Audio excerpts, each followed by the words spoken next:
उलगडा करतो. त्यासाठी माणसाचं वय 40च्या नंतर हा माणूस एक्सपायर होतो.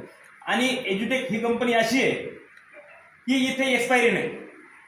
जोपर्यंत आयुष्य आहे, आज तुम्ही स्वतः आहे, उद्या तुमचा मुलगा आहे, भविष्यात ज्याला ज्याला जिथपर्यंत जायचं, जो जिथपर्यंत पोहोचल, हा अथांग समुद्र आहे.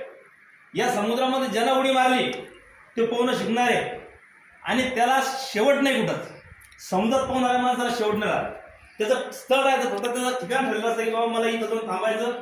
मला एखादी गोष्ट समुद्रात जात असेल तर त्या बोटीचं ठरलेलं ठिकाण असतं फक्त की मी या वाटावरून थांबणार आहे.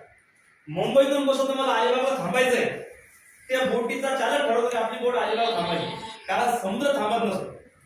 आणि आज इथं 10 जमीन बसले, जमीन 10 जणांना वाटतं की लोक बाबा आम्हाला यायचं, ते 10 घरी गेले म्हणून हा समोर थांबणं असं होतं. यापेक्षाही आणखी 20 आणायची त्यापेक्षा त्याच्या सर्व लिडरवर. आणि या लिडरनी सुरुवात स्वतःपासून केली. कुठल्याही गोष्टीची सुरुवात स्वतःपासून झाली तर तिचा